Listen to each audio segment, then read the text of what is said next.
today, so it's time to move into the sermon.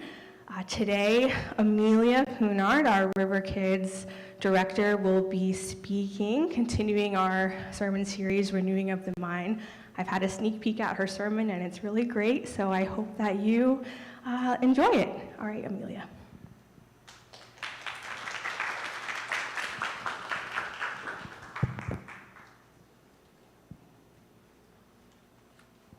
Hi, good morning.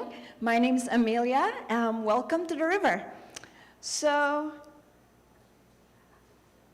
to start with, I want you to imagine yourself walking around in the city, and you found these.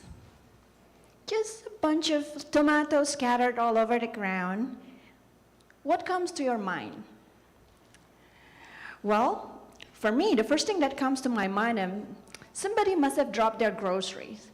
That's too bad. But what if you see this one?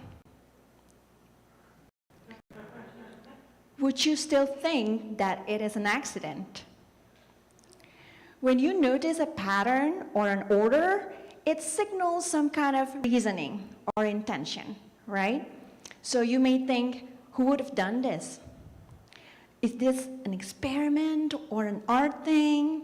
What happens if I just nudge one out of the order? Is somebody gonna jump out and yell at me?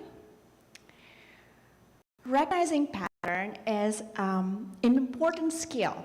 It allows us to assess situations and respond thoughtfully.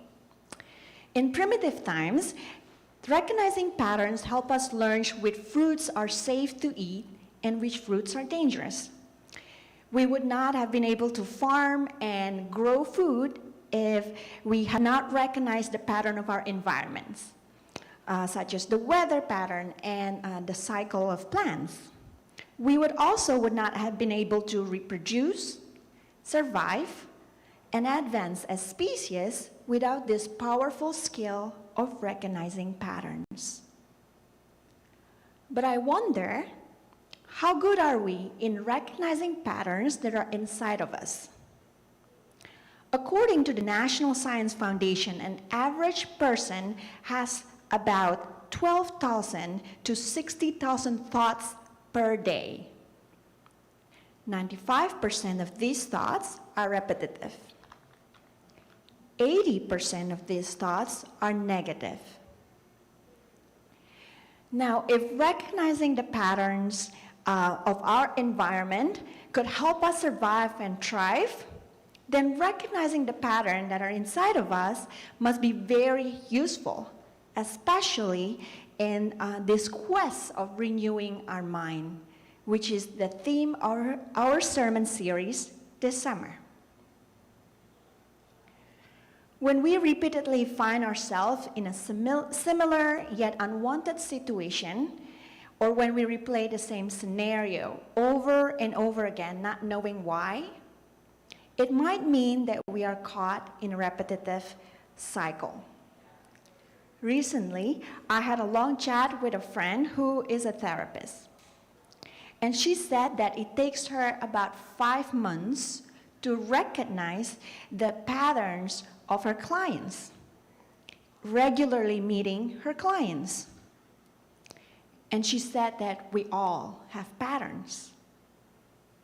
From the language we use about ourselves and other people, the stories we tell about our lives, most likely the negative experience, the pain, the challenges, the blames, the guilt, shame, and regret. Our body language, the way we dress, even our relationships have patterns, whether that is romantic, professional, familial, or social. So, ever since that conversation, I've been paying attention to patterns. And there are 2 suggestions that keep coming up when we want to learn about ourselves or our patterns. The first one that is very common is you need to spend a lot of reflection time, right? You've heard this, such as meditation and journaling. There's an interview with a Swedish economist Bjorn Nathiko Lindebald, who spent 18 years as a Buddhist monk in Thailand. He was asked, "What is the key insight that you took home with you after spending hours and hours of meditation a day?" And his answer was, "I no longer believe in everything that I think." Meditation gives our minds the space to observe its own functioning. It's like giving your minds a quiet recess or break from the repetitive thoughts, which is mostly negative and repetitive and unconscious. There are numerous studies where meditation is shown to reduce anxiety, depression, and chronic pain. Being mindful of the unconscious patterns of our thoughts means more freedom to make conscious thoughts. Thoughts that are more positive, kind, and helpful. So maybe instead of complaining again about how my friend betrayed me, maybe I can call my other friend and see what they're doing this weekend. Journaling is another great way to observe our patterns. Journaling provides a safe place to let our streams of worries, concerns, our hopes, and our dreams to just flow as words, without censor or judgment. And after some time, you can look back on your journal entries and observe your pattern and start rearranging more consciously.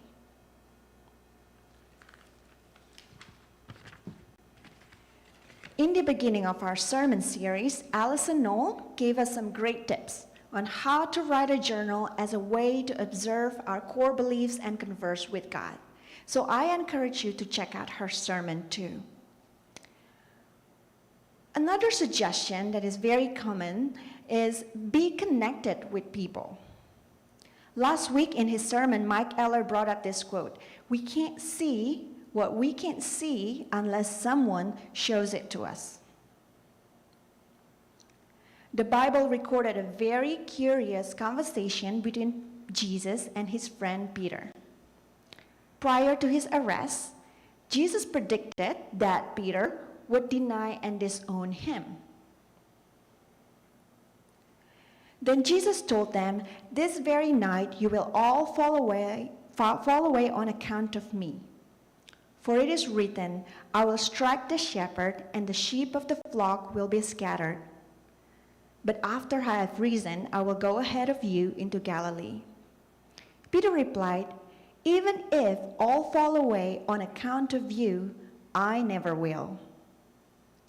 "Truly I tell you," Jesus answered, "this very night, before the rooster crows, you will disown me 3 times. But Peter declared again, "Even if I have to die with you, I will never disown you." And all the other disciples said the same.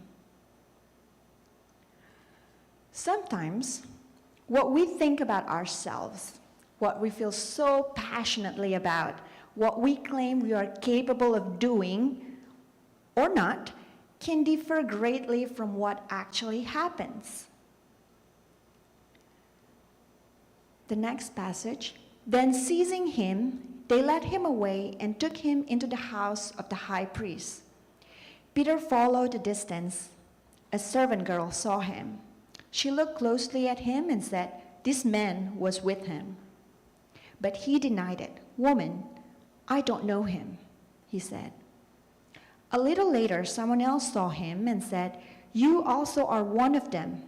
'Man, I am not,' Peter replied. About an hour later, another asserted, 'Certainly this fellow was with him, for he is a Galilean.' Peter replied, 'Man, I don't know what you're talking about.' Just as he was speaking, the rooster crowed. The Lord turned and looked straight at Peter. Then Peter remembered the word the Lord had spoken to him. 'Before the rooster crows today, you will disown me 3 times." And Peter went outside and wept bitterly. What a painful experience this must be for Jesus and Peter.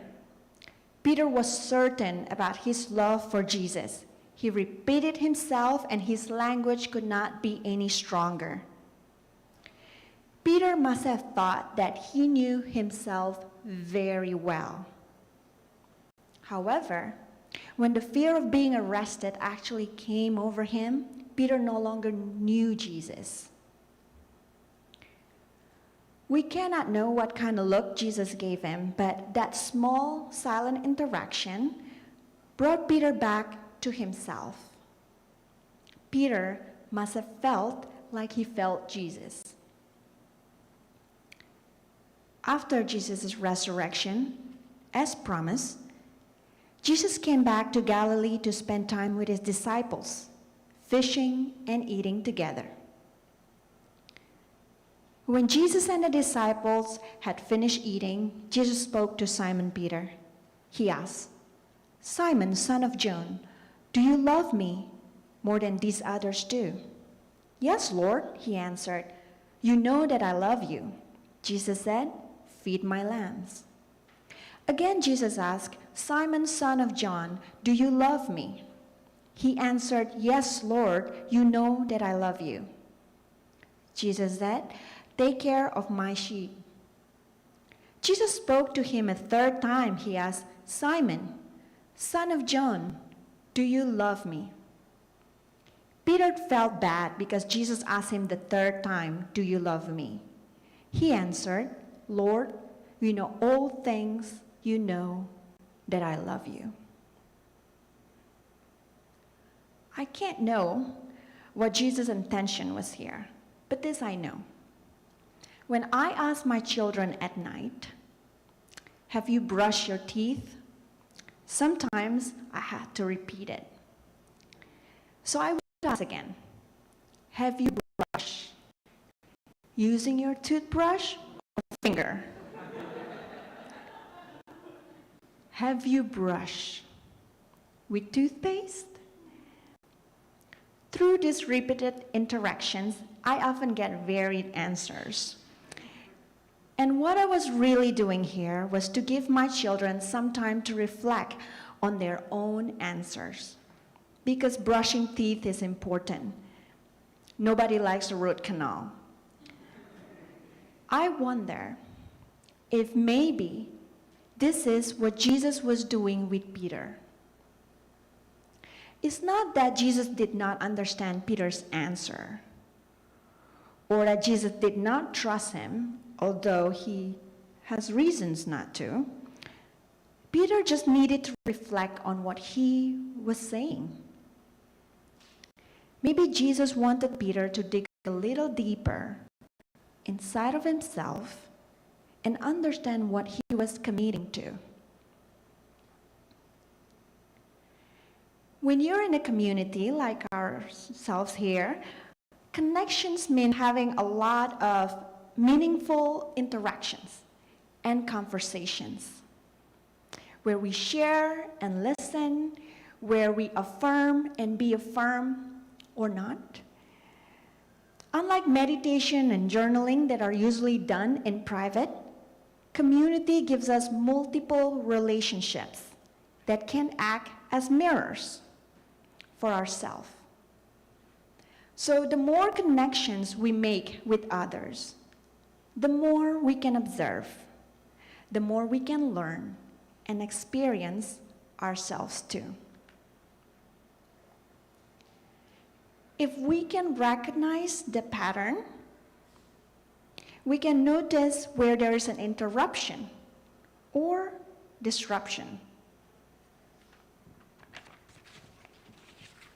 If we can recognize the pattern, we can make more thoughtful changes and reorder. I've been talking about patterns since the beginning, but we can also use the word habits or behaviors. They are the same things. Sometimes our recurring behaviors become so ingrained that they feel like they're a part of our identity. So when our behavior is confronted, it may trigger our unhealed wounds. When Peter looked at Jesus, he realized what he had done, and it was painful. So recognizing our patterns takes radical honesty and a good dose of self-compassion. I recently turned 40, and I always thought that by now, surely I should have known myself. I should have had myself figured out. When you have been in the same situation for many years, whether that's a relationship, the same home, the same place of work, you come to understand yourself a certain way through your people, to your environment. You have a set and comfortable patterns of thinking and doing things. So when something unexpected happens, an interruption like a loss of job, an accident, or in my case, a divorce, I became unsettled. And I questioned myself a lot and repetitively. Where did I go wrong? Who am I now? Have I always liked this food or doing this thing? When my patterns were unraveled, I need something steady. And for me, it was God's unconditional love and grace. Knowing that my worth is not rooted in my beliefs and my behaviors, and not dependent on my achievements or my mistakes, but on Jesus' cross. Despite having been betrayed and sold out and crucified, Jesus still loves his friends. Jesus came back for Peter and all the others too. And this taught Peter and me compassion for ourselves. Compassion frees me from my old patterns, so I'm free to redesign my life, incorporating new things and new connections. Let me pray for us. God, thank you for this community. Thank you for everyone who sits here or at home. I pray that in the quest of renewing our minds and renewing our patterns, we're continually reminded to draw from your unconditional love and grace. As we interact with each other today, let us share our honest self with compassion. May we listen well and respond with compassion. May we be renewed and be affirmed by our connections with you and with each other. Amen.